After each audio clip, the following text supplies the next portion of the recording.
Should Trump lose in New York, he could face fines of up to $370 million and no longer be able to do business in the Empire State. Trump's legal team made their final pitches to Manhattan Supreme Court Justice Arthur Engoron. He told the court he would render his decision by the end of the month, so we're waiting on that.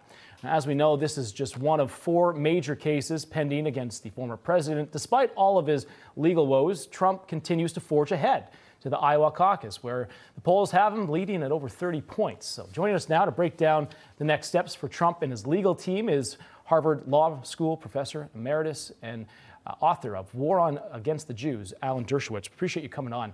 Professor Dershowitz, what was your reaction to the closing arguments? Trump was given an opportunity to speak, which wasn't originally going to happen. They decided that they couldn't get the terms with the judge, but at the 11th hour, they gave him the opportunity, and he was able to speak. What did you make of what happened there?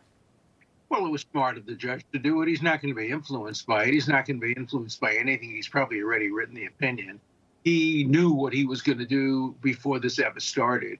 His absurd conclusion that Mar-a-Lago was worth $17 million, as I said, I'd be prepared tomorrow to buy it and sell it for 20 times that amount. This is not a trial. This is a sham and a political event. And Trump is treating it like a political event, as he has the right to do. And, you know, the outcome is clear. The outcome in the New York criminal case is also clear. You could indict and convict a ham sandwich in New York if it has Trump's name on it. And so these are efforts to try to get convictions against Trump before the election, knowing that some of them will be reversed on appeal, but only after the election. So whether intended as election interference or whether just the effect is election interference, certainly it has an impact on the election, which it shouldn't. Right. And I want to play this. This is from Mr. Wonderful.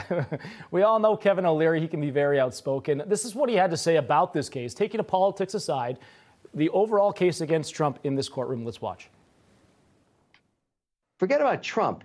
Every single real estate developer everywhere on earth does this. They always talk about their asset being worth a lot, and the bank says no. And that's just the way it is.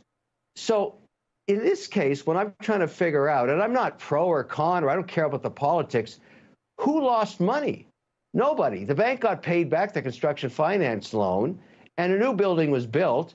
And if you're going to sue this case and win, you got to sue every real estate developer everywhere. This is all they do. So if this does happen, what does it mean for other real estate moguls and how they conduct business? If they're targeting Trump with this, would it open up other cases against other real estate developers in New York? No, this is only about Trump. Letitia James ran on the campaign not to get real estate developers, but to get Trump. I wrote a book by that name, Get Trump. That was her campaign pledge. And so this is only against Trump. It's a limited use of prosecutorial discretion. It's one of the worst uses of prosecutorial discretion I've seen in my 60 years of practice.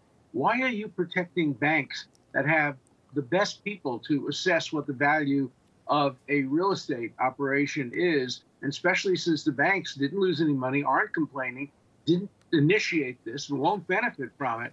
So it's so political, it's so obvious, and it's a scandal that our legal system is being weaponized this way for political ends. Look, I'm not a Trump supporter politically, but I support the Constitution. I will defend anybody, Republican, Democrat, communist, or Nazi, who is subjected to unconstitutional actions by government agents. And so that's why I'm interested in this case, not because of the politics either. I'm interested in not the implications for other real estate people, but if you tell prosecutors that they can campaign on a campaign promise to get somebody and then use their resources to get that person, that distorts the American legal system beyond recognition.